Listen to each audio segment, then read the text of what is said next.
So, Steve, why does Advent get a bad rap? I mean, are we talking about like rapping as in WRAP? Because I saw on your slide it said bad rap, RAP. Like, I'm the baddest rapper in this Advent season. I don't have any other rhymes or Or reason. reason. There we Boom. go. Boom. All right. We're the same wavelength. Thank you, Holy Spirit. Love that. So, what are we talking about when we say rap? I think there may be a double meaning to this. Let's take a closer look.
Who's doing it? Yo, who's doing it? God is doing a new thing. My God is doing a brand new thing. Well, since time began, he remains the same. Faithful, I ran into his word and silent. I go to stone unstirred. I look down through the ages and you will find God doesn't change, but he knows the time. From harp, piano, to song to rap, you know. God's with it, so I cannot lack it. So God is doing a new thing.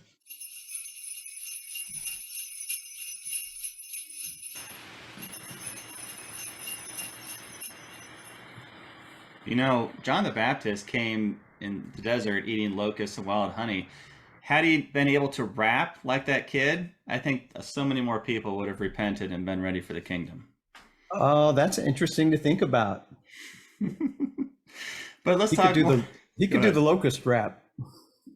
Well, I'd have my mouth full, because I'm eating them. And the wild honey. It's really hard to talk when you got a lot of wild honey in your That's mouth. true. You do Yeah. the sticky rap. Happens to me all the time. We got wild honey all over the place. Have it every meal. During Advent. During Advent. During Advent. And I get my camel's hair. Of course, I'm tailored into a nice vest. I mean, we're modern after all, so We're yeah. modern now. We can, put some sleeves on it maybe. But speaking about vests and other paraphernalia and apparel, one of the things that makes Christmas sort of overshadow Advent is also the commercial and secular side of things. So there's all kinds of shopping that goes on, and the shopping for Christmas, we know, begins as early as October and certainly right after Halloween. All the stores are doing their big Christmas sales and stuff. However, if you are a Paula Hallbach, who is my mom, she's already shopping for Christmas back in July. And she has to be Wow. one of the first citizens in the country to finish their shopping for Christmas, because she's literally done for 11 grandkids by the end of July. It's incredible. And so she makes our kids think of their Christmas lists like back in May. So Yeah, like they know. That's so far away. I know, right? And you don't even know about the good toys yet till later in the season. So Yeah. I mean, we're already seeing commercials. If you're going on YouTube, there's like channels that have nonstop Christmas music on the radio stations. Uh, After Halloween, like we're in full Christmas mode. that's right. And so we've got all this commercial noise and traffic and secular noise and traffic around Christmas. And there is a lot of religious noise as well, obviously, for Christians. So that's great too. A lot of wonderful celebration going on. But what about little Advent? What about poor little Advent who just, the theme of waiting around? Like, how exciting is that? That's not very exciting if we think of waiting around as doing nothing.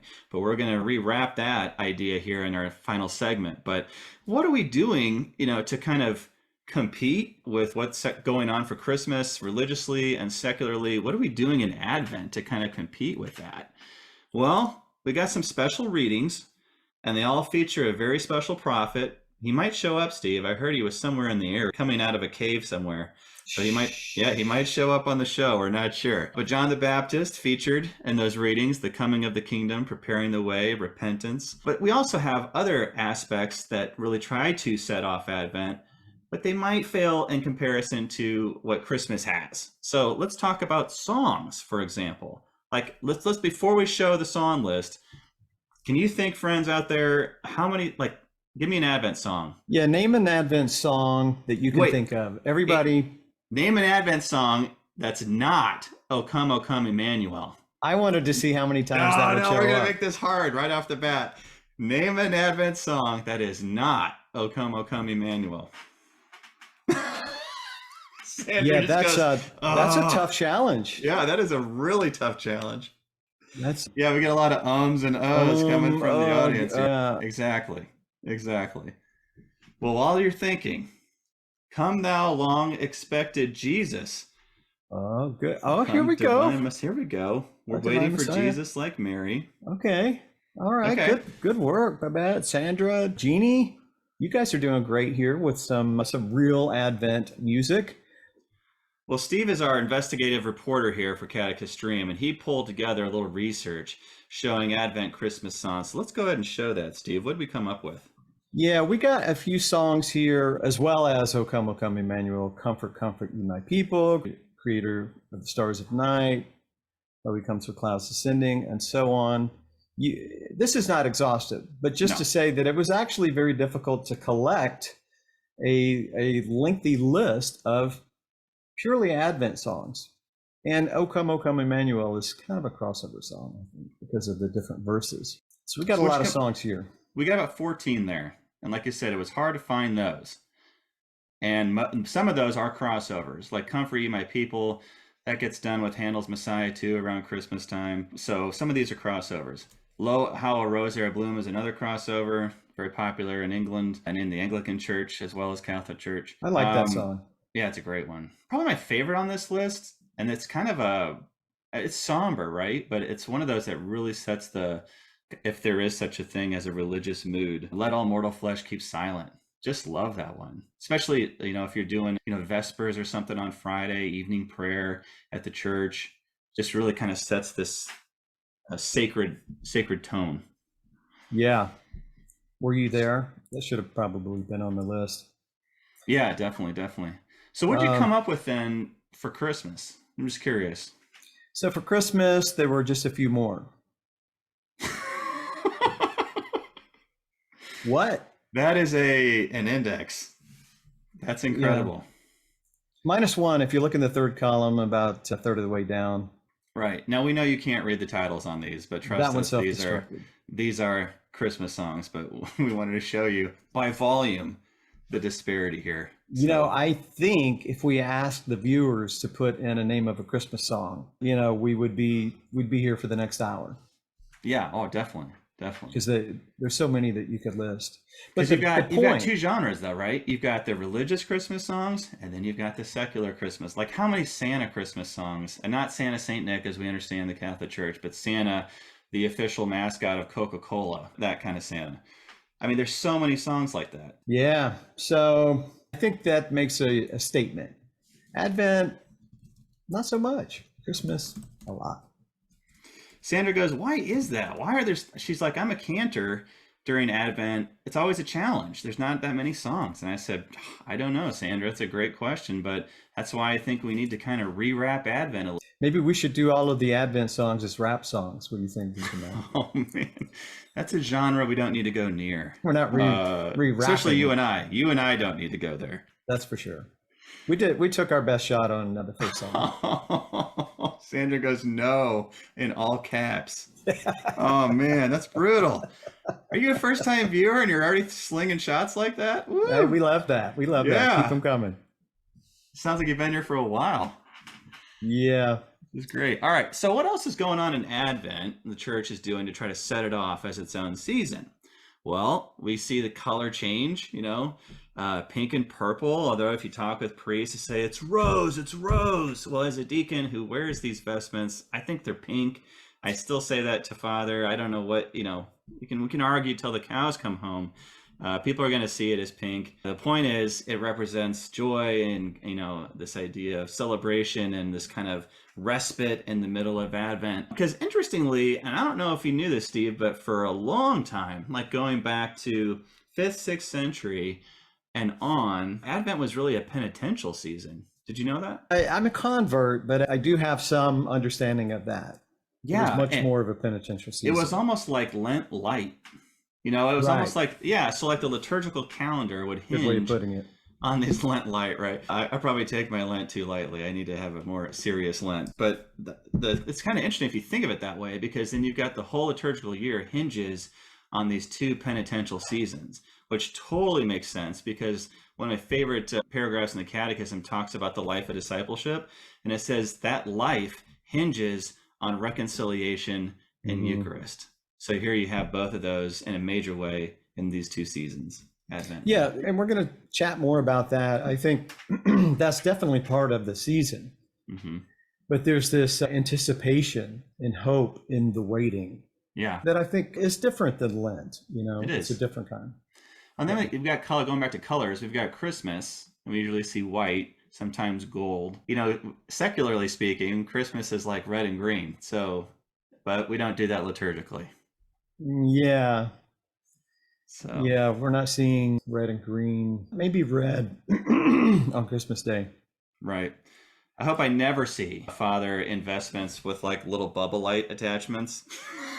LEDs. like on the Christmas tree. Just the strand of lights. I'm just trying to connect with the people. Like, Some no, you're going to burn the church down. You're going to burn the church on down. there. Yeah, that's a disturbing image to think about. Like a tree. That's right. So what else do we see in the sanctuary or in our homes, or we hope to see? So in the sanctuary, we usually see an Advent wreath and candles, and we know we light 3 purple candles and 1 pink one. Right. We might have that at home. You'll see my home in an upcoming video in just a bit with our little wreath. It's kind of a sad looking one. I saw that in the video and I'm like, man, we really did not spend much on that, but it is what it is. It's the thought that counts. I think I read that earlier counts. in the chats. It's the thought that counts. So we got the Advent wreath. Okay, what do we see though at Christmas time in the sanctuary? There's a lot more going on, right? Again, overshadowing Advent. We've got the creche or the nativity scene, right? We've got Christmas trees oftentimes in the sanctuary.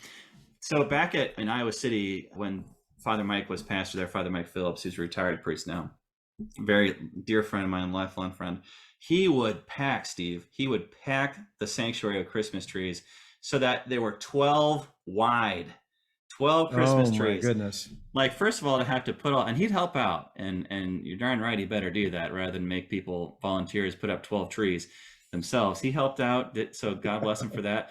But 12 trees, it was like a forest up there. Were they live trees? They were not live trees. Yeah, that good. But they were definitely lit up.